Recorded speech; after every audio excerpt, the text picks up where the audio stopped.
Start करते हैं इस लेक्चर में आर्टिफिशियल किडनी। आर्टिफिशियल किडनी का यूज किस लिए किया जाता है भैया?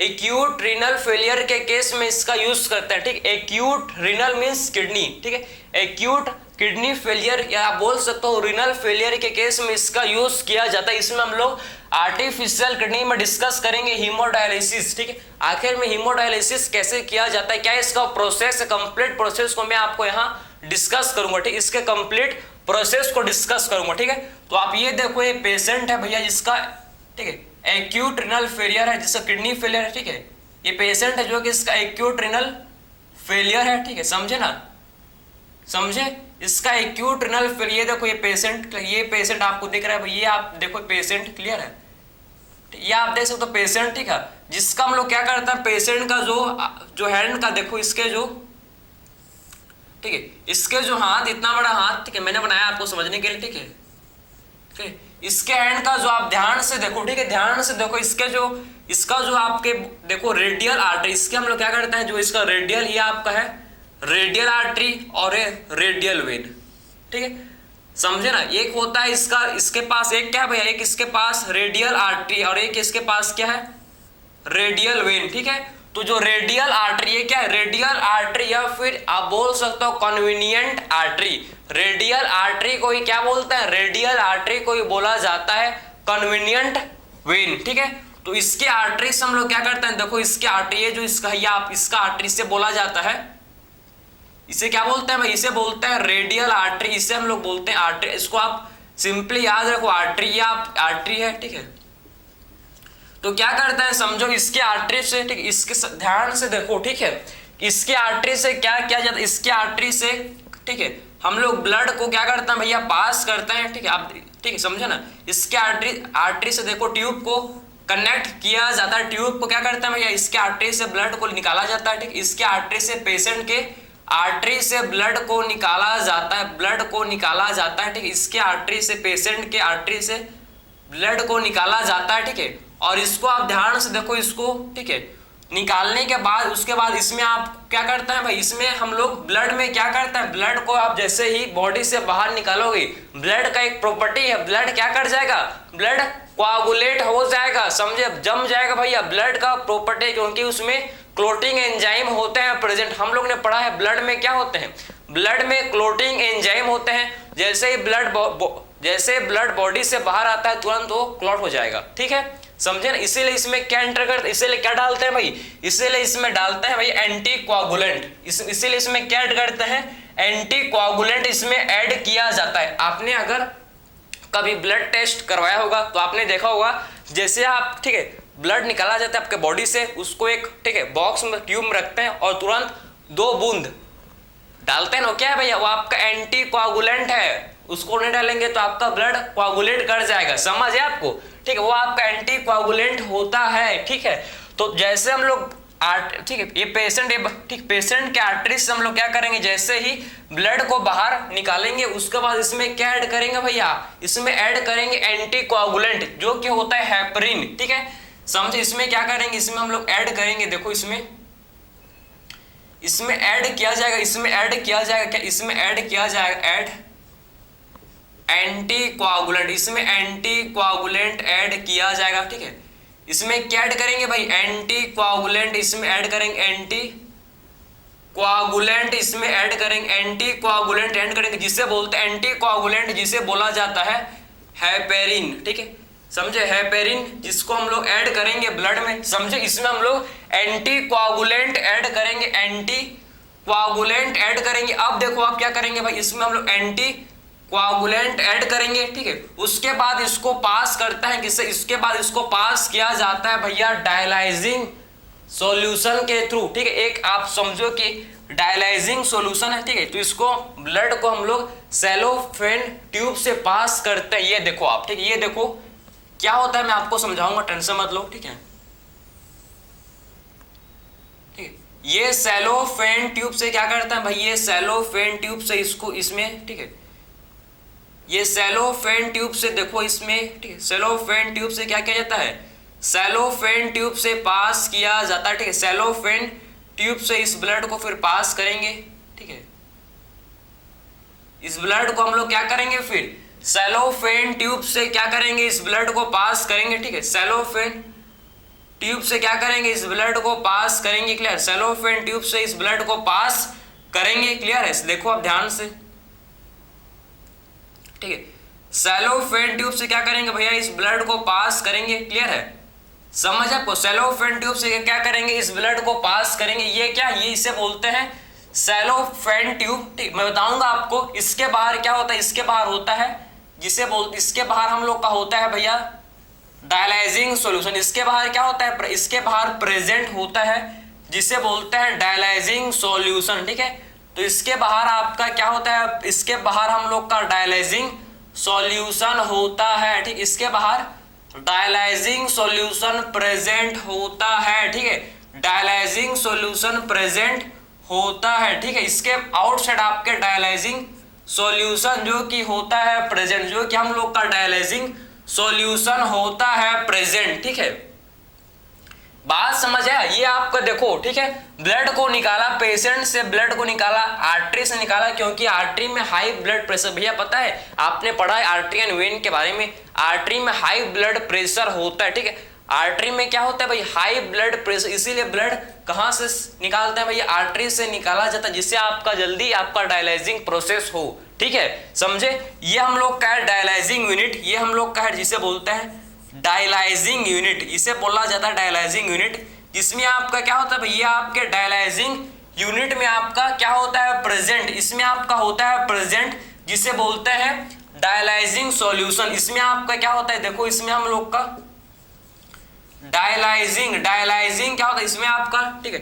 डायलिसिस यूनिट, ये आपका डायलिसिस, ये आपका क्या है डायलिसिस यूनिट। इसमें आपका डायलिसिस सॉल्यूशन, इसमें आपका क्या होता है डायलिसिस सॉल्यूशन, डायलिसिस सॉल्यूशन, ठीक है। मतलब इसमें आपका डायलिसिस सॉल्यूशन होता है, क्लियर। इसमें आपका सेम, ठीक है, सिमिलर कंपोजिशन, इसमें जो आपका डायलिसिस सॉल्यूशन, इसमें आपको जो आपका कंपोजिशन प्लाज्मा में है वही कंपोजिशन, सेम कंपोजिशन, सेम जो आपका जो आपके प्लाज्मा का कंपोजिशन है, जो आपके प्लाज्मा का कंपोजिशन है, सेम कंपोजिशन यहां रखा जाता है। ये जो आपका डायलाइजिंग यूनिट है, इसमें आपके प्लाज्मा का जो कंपोजिशन है सेम, बिल्कुल सेम टू सेम कंपोजिशन को आप समझो कि डायलाइजिंग सॉल्यूशन में रखा जाता है, एक्सेप्ट इसमें आपका नाइट्रोजिनस वेस्ट नहीं होता। इसमें क्या नहीं होता भाई, नाइट्रोजिनस वेस्ट नहीं होता, समझे ना, क्लियर है। तो आखिर में हेमोडायलिसिस क्यों करते हैं, आपको समझ है, एक्यूट रीनल फेलियर हेमोडायलिसिस क्यों करते हैं भैया, जब क्या होता है, जब यूरिया का एक्यूमुलेशन हो जाता है आपके बॉडी में, नाइट्रोजिनस वेस्ट का एक्यूमुलेशन हो जाता है, इस केस में क्या करता है, हेमोडायलिसिस करता है, जिससे आपका यूरिया जो है ब्लड से क्या हो जाता है भैया, आपका बाहर चला जाता है, ठीक है। तो डायलाइजिंग सॉल्यूशन में क्या होता है भैया, इसमें सिमिलर कंपोजिशन, ठीक है, ठीक है, सिमिलर, इसमें आपका क्या होता है डायलाइजिंग सॉल्यूशन में सिमिलर कंपोजिशन टू प्लाज्मा, ठीक है। इसमें आपका सिमिलर कंपोजिशन ऑफ प्लाज्मा, इसमें आपका क्या होता है सिमिलर कंपोजिशन, इसमें हम लोग का सिमिलर कंपोजिशन, इसमें क्या होता है सिमिलर कंपोजिशन टू प्लाज्मा, इसमें आपका सिमिलर कंपोजिशन होता है भैया, प्लाज्मा में जो आपका कंपोजिशन होता है वही कंपोजिशन इसमें हम लोग का प्रेजेंट होता है, ठीक है। सिमिलर कंपोजिशन ऑफ प्लाज्मा, ठीक है, जो कंपोजिशन प्लाज्मा में वही कंपोजिशन, सिमिलर कंपोजिशन आपका सिमिलर कंपोजिशन टू प्लाज्मा, ठीक है। समझ आपको, डायलाइजिंग सॉल्यूशन में क्या होता है भैया, composition is similar to plasma, ठीक। इसमें आप बोलो कि इसको ऐसे लिखो यार ना, कि इसमें जो कंपोजिशन, इसमें आप देखो जो कंपोजिशन है, ठीक है, डायलाइजिंग सॉल्यूशन में जो कंपोजिशन है,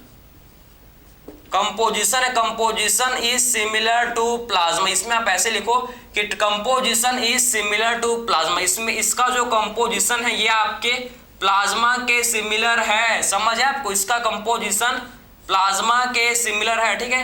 तो डायलाइजिंग सॉल्यूशन का जो कंपोजिशन है बिल्कुल ये प्लाज्मा के सिमिलर है, डायलाइजिंग सॉल्यूशन का जो कंपोजिशन है बिल्कुल ये प्लाज्मा के सिमिलर है, एक्सेप्ट इसमें क्या नहीं होता, एक्सेप्ट नाइट्रोजिनस वेस्ट, इस एक्सेप्ट नाइट्रोजिनस वेस्ट, इसमें आपका नाइट्रोजिनस वेस्ट प्रेजेंट नहीं होता, इसमें आपके नाइट्रोजिनस वेस्ट इसमें प्रेजेंट नहीं होता, ठीक है, समझे ना। तो dialysing solution, dialysis solution, dialysis या डायलाइजिंग सॉल्यूशन या फिर आप डायलाइसिस सॉल्यूशन देखो कि इसमें आपका कंपोजिशन बिल्कुल प्लाज्मा में जो कंपोजिशन वही कंपोजिशन इसमें रखा जाता है, ठीक है। बस इसमें आपका नाइट्रोजनस वेस्ट प्रेजेंट नहीं होता, बस इसमें क्या नहीं होता, प्रेजेंट। आप देखो इसमें हम लोग का नाइट्रोजनस, ठीक है, इसमें हम लोग का नाइट्रोजनस वेस्ट इसमें प्रेजेंट नहीं होता, ठीक। इससे क्या होगा भैया, इससे आप देखो इसमें आपका डायलाइजिंग सॉल्यूशन, इसमें आपका डायलाइजिंग, इसमें डायलाइजिंग सॉल्यूशन, इसमें हम लोग का क्या है, डायलाइजिंग सॉल्यूशन, ठीक है, इसमें डायलाइजिंग सॉल्यूशन है, ठीक। इसमें आप देखो कि डायलाइजिंग इसमें सॉल्यूशन प्रेजेंट है। और ये आपका सेलोफेन ट्यूब, इसे क्या बोलते हैं, मैं आपको बताया था, इसको बोलते हैं ठीक है, सेलोफेन ट्यूब, इसे बोला जाता है सेलोफेन, इसे सेलोफेन ट्यूब बोलते हैं, ठीक है। सेलोफेन ट्यूब जो कि होता है पोरस, जो कि कैसा होता है भाई, ये होता है पोरस, ठीक है। सेलोफेन ट्यूब जो कि होता है कैसा भाई, सेलोफेन ट्यूब हम लोग का होता है पोरस, ठीक है। सेलोफेन ट्यूब जो कि कैसा होता है, सेलोफेन ट्यूब होता है पोरस, ठीक है। तो सेलोफेन ट्यूब हम लोग का होता है जिसे बोलते हैं पोरस, ये होता है पोरस, ठीक है। तो इससे आप देखो जब ये पोरस होता है भाई, ये पोरस, ये देखो पोरस है, इसमें आपके पोर है, ठीक है, ये पोरस होता है, देखो इसमें आपके पोर है, ठीक है, ये आपका होता है पोरस, ये होता है पोरस, ये होता है पोरस, ठीक है। ये आपका कैसा होता है भाई, ये हम लोग का है पोरस, इसमें आपको बहुत सारे पोर दिख रहे हैं, ठीक, इसमें आपको बहुत सारे पोर दिख रहे होंगे, ये आपको बहुत सारे पोर, ये देखो, ठीक, ये पोरस, ये पोरस, ठीक है, इसमें पोर होता है, ठीक, ये आपका पोरस है, ठीक है, आपको दिख रहा है, ठीक है, ये पोरस होता है, ठीक है। तो सेलोफेन ट्यूब क्या होता है भैया, ये होता है पोरस, ठीक है, ये आपका सेमी परमेबल होता है, पोरस होता है, सेमी परमेबल होता है, ठीक है, ठीक। सेलोफेन ट्यूब जो कि सेमी परमेबल होता है, पोरस होता है, ठीक है। तो इसमें आप देखो कि डायलाइजिंग, डायलाइसिस या डायलाइजिंग, डायलाइजिंग सॉल्यूशन, इसमें डायलाइजिंग, इसको आप बोलो डायलाइजिंग सॉल्यूशन, नाम बार बार डायलाइजिंग नहीं करे तो डायलाइजिंग, ठीक है। डायलाइजिंग सॉल्यूशन में आपका सिमिलर कंपोजिशन है प्लाज्मा का, ठीक है, लेकिन इसमें क्या नहीं है, नाइट्रोजनस वेस्ट नहीं है, लेकिन आपके ब्लड में, आपके नहीं भैया, पेशेंट के ब्लड में क्या है भाई, यूरिया प्रेजेंट है, यूरिया का एक्यूमुलेशन, नाइट्रोजनस वेस्ट का एक्यूमुलेशन इसके ब्लड में है। तो ब्लड से क्या रिमूव करना है, ब्लड से हम लोग को किसको रिमूव करना है, यूरिया को रिमूव करना है, ब्लड से यूरिया को रिमूव करना है। तो जब ये आप देखो, जब ये डायलाइजिंग, आप जब ये आप देखो सेलोफेन ट्यूब से ब्लड पास हो, जब इससे ब्लड पास होगा, जब इससे आप देखो ब्लड पास होगा, ये सेलोफेन ट्यूब से जब ब्लड पास होगा, ध्यान से देखो, जब सेलोफेन ट्यूब से ब्लड पास होगा, जब सेलोफेन ट्यूब से ब्लड पास होगा, तो इससे ये जो पोर है, पोर से आपका यूरिया बाहर हो जाएगा, क्योंकि बाहर मतलब डायलाइजिंग सॉल्यूशन में आप देखो कि यूरिया का कंसंट्रेशन नहीं है, इसमें आपका यूरिया प्रेजेंट नहीं है, लेकिन ब्लड के अंदर यूरिया आपका काफी ज्यादा है। तो ब्लड से यूरिया निकलकर, मतलब ये सेलोफेन ट्यूब से यूरिया निकलकर कहाँ जाता है भैया, ये आपके डायलाइजिंग सॉल्यूशन में आ जाता है, ये हम लोग के डायलाइजिंग सॉल्यूशन में आ जाता है, ठीक है, डायलाइजिंग सॉल्यूशन में आ जाता है, ठीक है, समझे। इससे आप देखो ये पोर से, ये आपके सेलोफेन ट्यूब में जो पोर है, पोर से आपका जो यूरिया है ये ब्लड से बाहर आ जाता है, ठीक है। यूरिया जो है ये आप देखो कि ब्लड से बाहर आ जाता है, ब्लड से बाहर क्यों आ रहा है, ये आपका क्वेश्चन हो सकता है।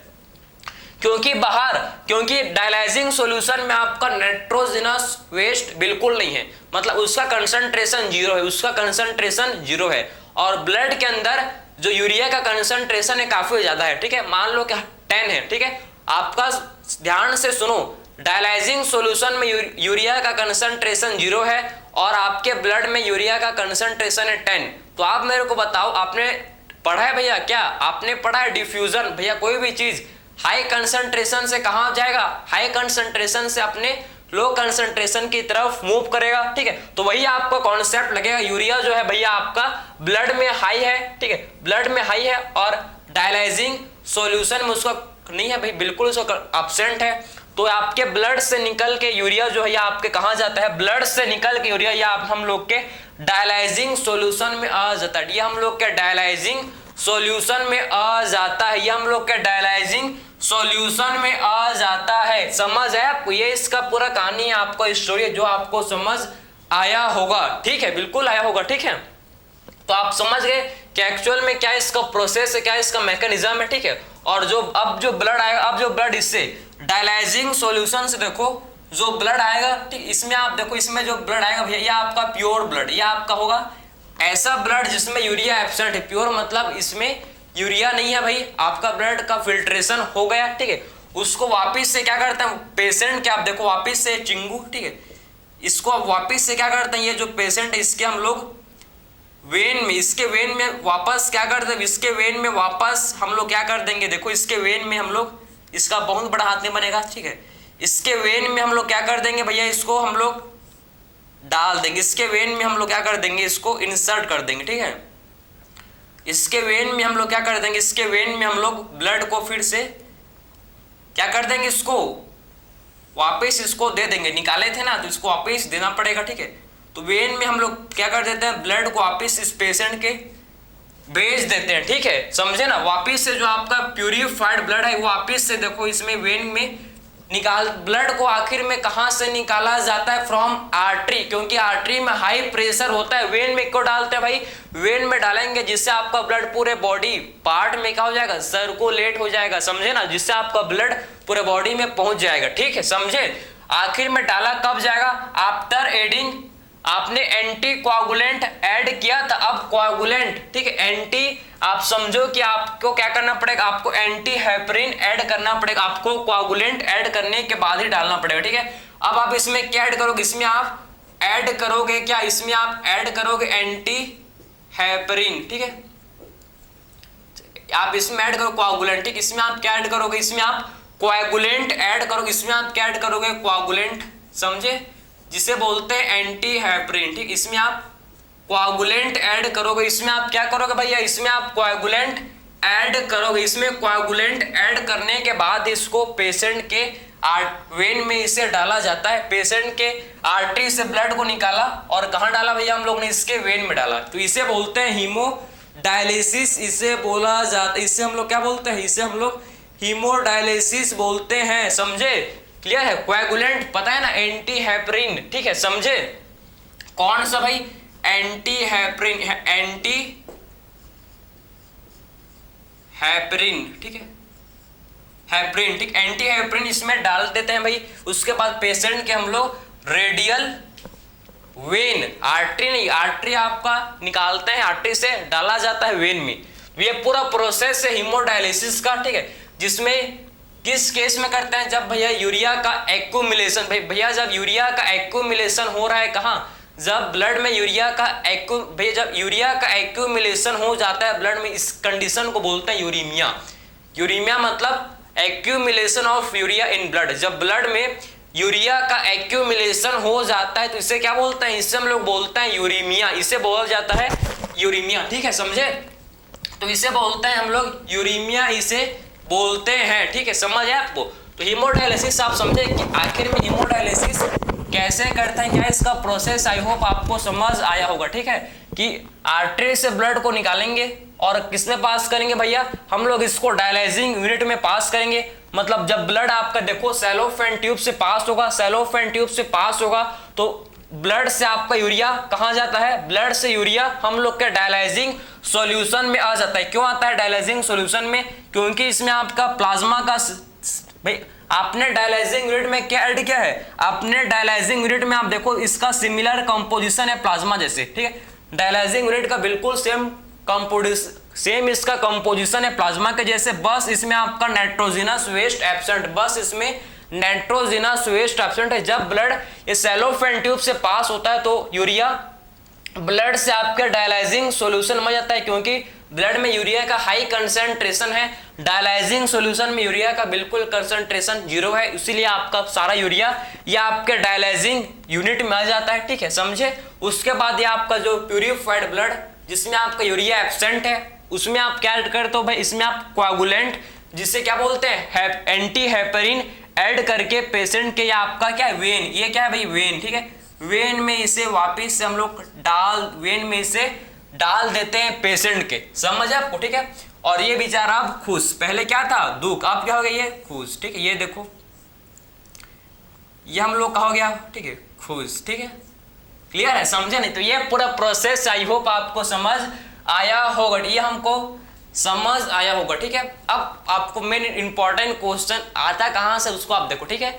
जो पेशेंट, जो पर्सन में, ठीक, जो पर्सन जिसमें आपका हेमोडायलिसिस होता है, जिस पर्सन में हेमोडायलिसिस होता है उसके अंदर क्या क्या चीज होते हैं उसको देखो, ठीक है।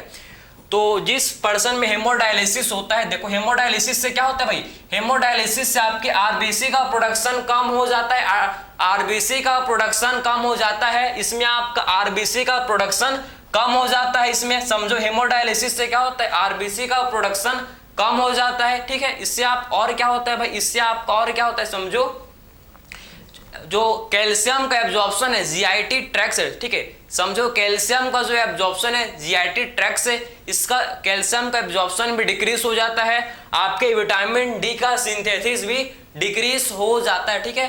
तो हेमोडायलिसिस जब होता है तो ये आपके सारे क्या है, इसका डिसएडवांटेज है, ठीक है। उस पेशेंट के अंदर ये सारा चीज आपका होता है, ठीक है। तो आप देखेंगे, इसको आप नोट कर लो, ठीक है। फिर डिस्कस करेंगे क्या क्या कंडीशन होते हैं, इसको डिस्कस करेंगे, ठीक है। तो ये आपने समझ, अब डिस्कस करेंगे हम लोग क्या हेमोडायलिसिस होने से क्या होता है भैया, हेमोडायलिसिस होने से क्या होता है समझो, हेमोडायलिसिस होने से हम लोग का क्या होता है, इससे आरबीसी का प्रोडक्शन डिक्रीज हो जाता है, आरबीसी का प्रोडक्शन डिक्रीज हो जाता है, ठीक है।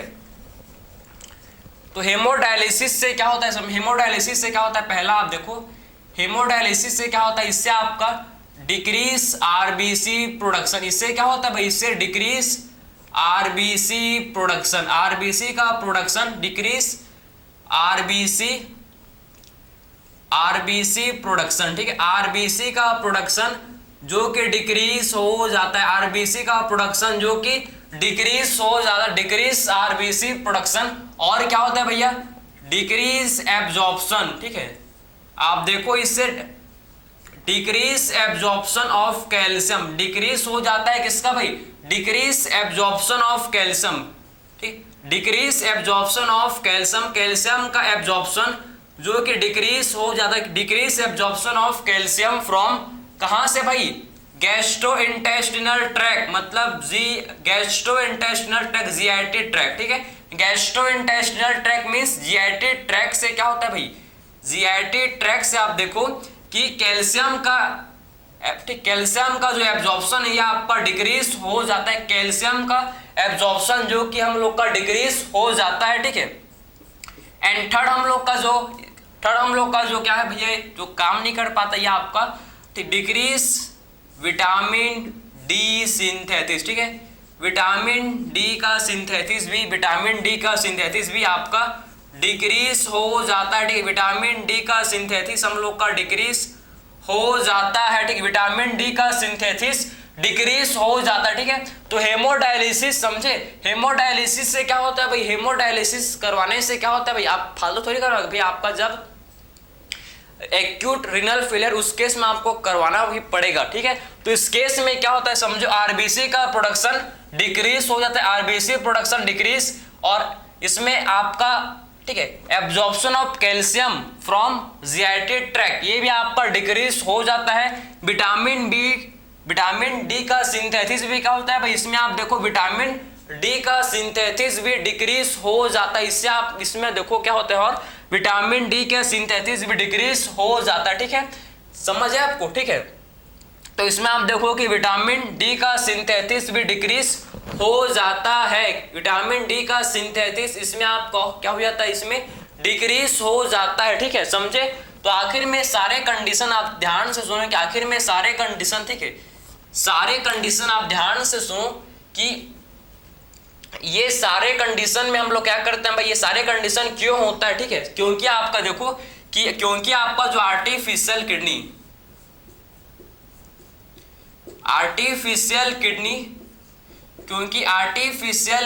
ठीक है, artificial kidney cannot function as endocrine gland, क्योंकि आर्टिफिशियल किडनी जो कि cannot function as endocrine gland, क्योंकि हम लोग का आर्टिफिशियल किडनी ये आपका एंडोक्राइन ग्लैंड की तरह फंक्शन नहीं करता, क्योंकि हम लोग का आर्टिफिशियल किडनी एंडोक्राइन ग्लैंड की तरह फंक्शन नहीं करता। समझे ना, समझ आपको, हम लोग का जो आर्टिफिशियल किडनी है आपका एंडोक्राइन ग्लैंड की तरह ये फंक्शन नहीं करता, एंडोक्राइन ग्लैंड की तरह ये फंक्शन नहीं करता। ठीक है, तो आर्टिफिशियल किडनी में हम लोग ने बात किया हेमोडायलिसिस के बारे में। ठीक है, समझे, artificial kidney acute renal failure के केस में यूज किया जाता है, एक्यूट रीनल फेलियर के केस में यूज किया जाता है भाई, या किडनी ट्रांसप्लांटेशन भी करते हैं। इसमें हम लोग क्या करते हैं भाई, इसमें किडनी ट्रांसप्लांटेशन भी किया जाता है, किडनी का ट्रांसप्लांटेशन भी होता है। ठीक है, इस केस में हम लोग किडनी का ट्रांसप्लांटेशन भी करते हैं। क्लियर, तो आप समझ गए कि सारे कंडीशन होगा, लेकिन क्यों हो रहा है भैया, क्योंकि आपका जो आर्टिफिशियल किडनी आपका ये एंडोक्राइन जैसे फंक्शन, एंडोक्राइन ग्लैंड का फंक्शन ये परफॉर्म नहीं करता। सारा फंक्शन, जितना भी फंक्शन है जो किडनी करता है नॉर्मल किडनी, वही सेम फंक्शन आपका आर्टिफिशियल किडनी परफॉर्म कर सकता है। ठीक है, जो हम लोग का नॉर्मल किडनी जो फंक्शन करता है वही सेम, बिल्कुल same to same function artificial kidney करता है, एक्सेप्ट आपका जो आर्टिफिशियल किडनी है या आपका एंडोक्राइन ग्लैंड जैसे फंक्शन, मतलब हार्मोन का सिक्रेशन ये नहीं करता। ठीक है, तो artificial kidney can not function as endocrine gland, मतलब ये हार्मोन का सिक्रेशन नहीं करता। आर्टिफिशियल किडनी हार्मोन्स का सिक्रेशन नहीं करता, हार्मोन का secretion artificial kidney can not function as endocrine gland, ये हार्मोन का सिक्रेशन नहीं करता, हार्मोन का सिक्रेशन नहीं करता, यही इसका डिसएडवांटेज है।